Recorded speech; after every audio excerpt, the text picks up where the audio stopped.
Ay, gumalaw, grabe oh, ang laki oh. Yan oh. Bayawak.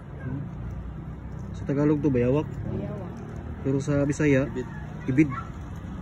Or bibang, mo din bibang. Dako tong libang. Ada ko malaki yung bibang. Ito oh.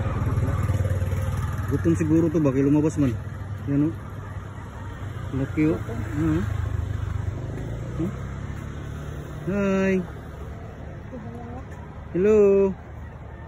Hi. Kumakad na siya oh. Hi. Hey. Grabe yung laki oh. Hi.